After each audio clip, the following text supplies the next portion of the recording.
He's done what we would say in Britain, he's done what it says on the bottle. He said, I'm going to put you first, I'll get you the jobs. He's doing what he said he'd do. I can't fault the man for that. I don't agree with his personal views and I don't agree with some of his comments. And I certainly wish somebody would take a keyboard off him so he'd never do anything again on Twitter or whatever. But I have to say, he's doing what he said he would do. There's a lot that the US influences, and we need to accept that its representation, who we see as its leader, if their person is bad, the US is affected by that.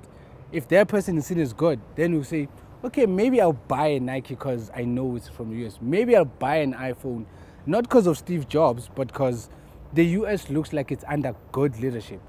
Ooh, right now it's not looking too good, especially when you look at what's happening in the trade, with China playing more of a role in South Africa, becoming a lender to South Africa, and China's rift with America. So things are not looking quite good. So the future between South Africa and America doesn't look too good.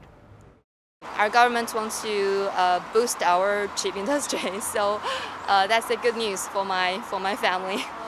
We buy a lot of US product online, and I think that in that term, nothing has changed for us. We still buy, we still buy that.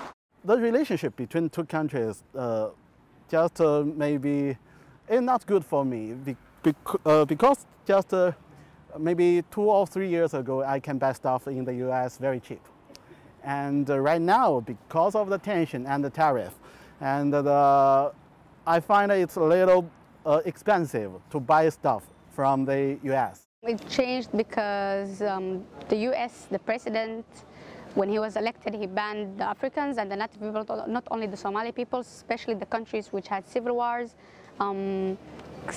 containing them to Al-Qaeda and Shabab, which was not good. People all are not the same.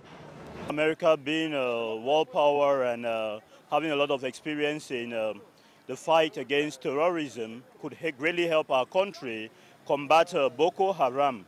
And why not also help us in solving the current Anglophone crisis in our country? Over the years, what we see is that the Western leadership, including the United States, they are losing what we call as the high moral ground. So, I mean, it's very difficult for people like us to justify what the United States has been doing recently and also in the past. So it's sort of giving us a rethink of how the world functions. Maybe the world does not function along human rights long, maybe it's all just power politics. So a sort of reality check to observers like us, and more defensive position when we talk about democracy and human rights.